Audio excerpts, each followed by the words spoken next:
Hi everyone, my name is Aphrodite Psara and I'm a Greek transdisciplinary artist who is currently based in Seattle, Washington. I will talk today about the swatch that I contributed to the Having Friends in the Future remote event. So my personal swatch is entitled H Fractal Machine Embroidered Antenna. So this project is basically the continuation of a research that I started back in 2014 into wearable antennas for electromagnetic field detection. So I started back in 2014 with experimenting with antennas like coil antennas made with enameled copper wire and hand embroidery. After that, I continued the research by developing other type of antennas like dipole antennas, and eventually around 2017 I started exploring the idea of using fractal geometry in antenna design. So my motivation behind using fractal geometry is kind of like has two aspects. The first aspect is that the fractal geometry allows for a bigger length of the antenna in a small size, and so it allows for using different fractal algorithms and iterations of the algorithm to create antennas of different lengths that have different space filling qualities. And one of the good things of this fractal geometry is that it allows antennas to become multi-band, meaning that they can be tuned to pick up different frequencies, whether you select, the contact point to be in the center of the antenna or in like one of the smaller parts of the fractal. And also, depending on where you ground the antenna, you can filter it out from certain frequencies. The second part in the decision of working with fractal antennas was the aesthetics. This whole kind of like the geometry that characterizes fractals for me is really interesting. It's reminiscent of like traditional patterns of folk art from around the world.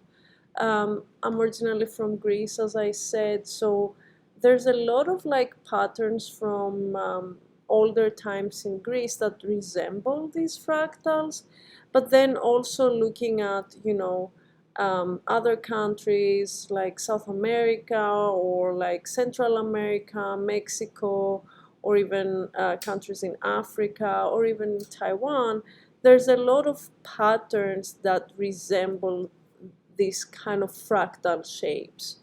And so the aesthetics motivated me into using um, these um, these shapes specifically. Another reference and inspiration for this project was this Japanese embroidery technique called sashiko, which is basically a hand embroidery technique to reinforce old fabric, and it's specifically like using white thread on an indigo fabric. And again, the different types of stitches of the sashiko technique resemble these space filling fractals that I started researching. So in this project, I'm trying to combine both my interest in like the ethnographic aspects of traditional patterns that were used in embroidery or in weaving and other types of crafting, but also the aspect of citizen science that allows me and any other person who is willing to engage with this experimentation to explore electromagnetic fields or radio frequencies by creating their own versions of these antennas. From a technical standpoint, the swatch is created using a digital embroidery machine, pretty much like the one that you see back there. That's a Brother Persona embroidery machine. And the choice of using an embroidery machine versus making it by hand is that, especially for these really complex shapes, like the H fractal in its third iteration that I'm using in the swatch, it would be like very laborious to do by hand, and it wouldn't be as precise. And creating the pattern and vectorizing it and doing it in the embroidery machine really allows me to experiment with different materials, like the fabric that I'm going to use to stitch it on, and also different types of conductive yarn that also affect the sensitivity and the resonant frequency of the antenna.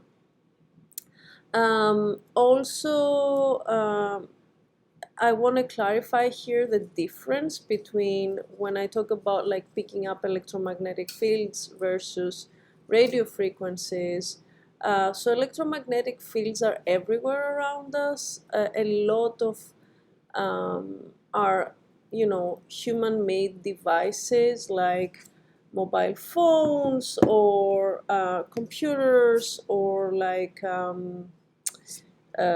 transformers for charging stuff. They all emit different frequencies, or even like lamps like this one. So by using this type of antennas and a very simple like sound amplifier circuit, you can amplify those frequencies that these devices emit, and this refers to the electromagnetic field detection of these devices.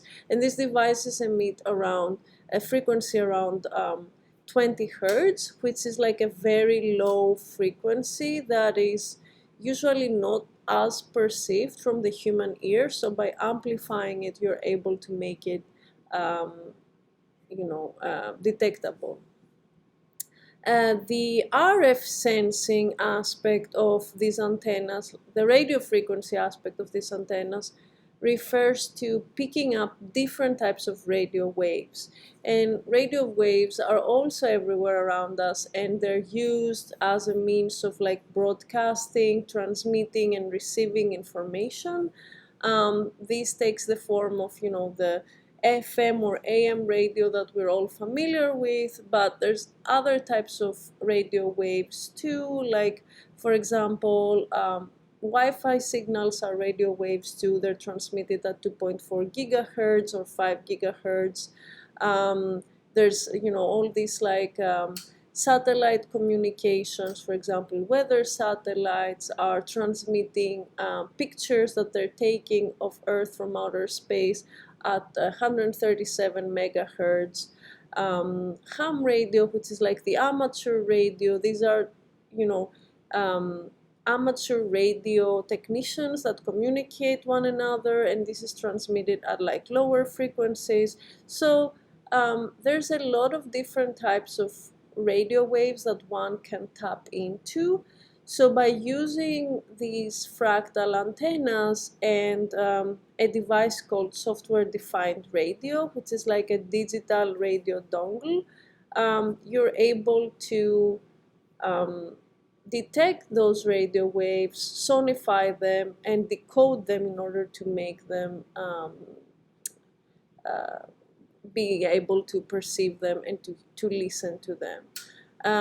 Also, there's a possibility of not using software-defined radio and making a specified analog circuit to pick them up. in which case you need to exactly know, where your antenna is resonant at, what frequency, and also doing some calculations to see how you can create a down converter that would make some of these frequencies that normally are outside of our hearing range, down convert them within the 20 to 20,000 hertz audible range that the human ear can pick up. So by open sourcing that, my purpose is to have more people be motivated and explore this type of technology. And by using craft, my purpose is to really first of all, break down the perceptions that we have about technical objects. My work really engages with this idea of um, opening up these black boxes that we consider technology to be in. So when we buy something, we take for granted that that's how it works without really understanding the inner workings of it. So I think that by breaking down technical objects and reconstructing them out of textile materials, you really engage into the process of producing the technology and also understanding how everything works. But it's also, for me, a political act too, because understanding how to make these technologies and using materials and techniques that are everywhere around us and connected to our personal and cultural identities, that gives you an immense power to really speculate about different futures or alternative presents even. So for me, there is a very strong political aspect into working with crafts. Um, The second question that I would like to address has to do with a panel discussion that I organized together with one of my students from the University of Washington, Gabriel Ben Abdallah, last September, in the context of the R Networks conference in Toronto. So we organized a moderated discussion where we invited artists and designers working with craft in their work. Some of them are Amor Muñoz from Mexico City, Constanza Piña from Chile, Melissa Aguilar from Costa Rica, Siwei Chi from Taiwan, Audrey Briot from France, and Heidi Biggs from the United States. And we actually created this online event that you can access and you can watch on YouTube because it's recorded there. That was called Crafting Commons, a roundtable on cybercraft networks. So the whole idea behind that was that craft practices rely on the exchange and transmission of techniques, technical skills, tacit and explicit knowledge about materials and methods, but also on the circulation of common values and ethos, fostering shared mindsets and communities.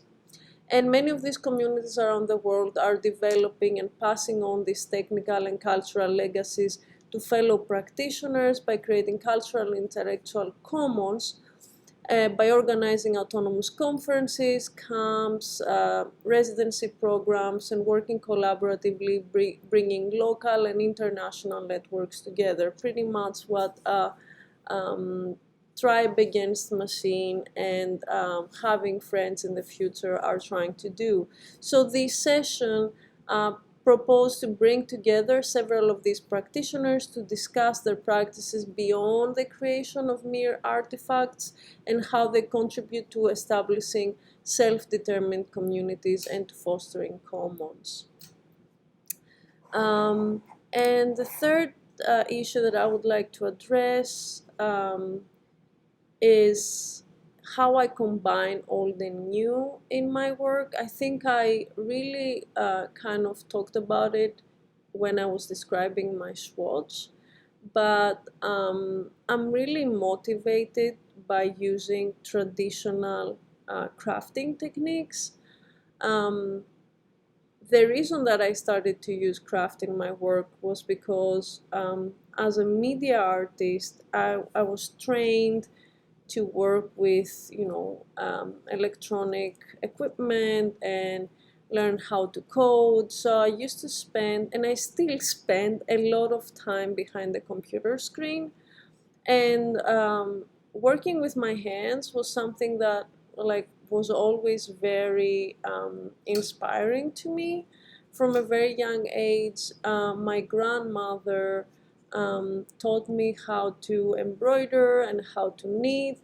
And as a kid, I remember spending a lot of time embroidering, cross-stitching things or knitting hats and doing stuff like that, and without really a necessary, a more conceptual framework for it, but I really enjoyed the action of making things with my own hands.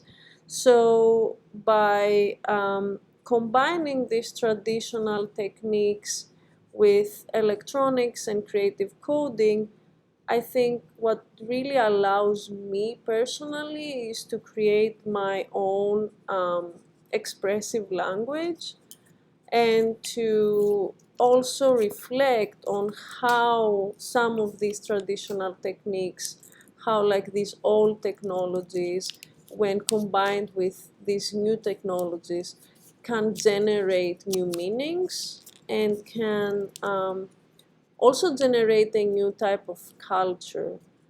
Um, so I think that's why I also came up with this idea of cybercraft that I briefly mentioned earlier when I was talking about the Crafting Commons panel discussion. Um, I think that cybercraft kind of um, contains this idea of crafting things with your own hands, or with techniques, with tools that extend this use of the hand tools, and bringing together this idea of cybernetics that has to do with, the um, organization of autonomous systems, and how you can basically create a self-steering or self-correcting system. Um, and the cyber aspect of cybercraft for me also has to do with cyberfeminism and some of Donna Haraway's theory around the Cyborg Manifesto, or Sadie Plant's zeros and ones, and the whole notion of the female body as this sort of matrix of flickering binary information, zeros and ones, in a both in a very metaphorical sort of way, but also in a kind of literal sort of way. So by doing cybercrafts, I am able to create embodied technologies, but also using gendered techniques. Um, so I think that kind of sums up what I wanted to contribute to the conversation. I hope this all made sense, and please feel free to contact me if you have any questions on all of that. Thank you.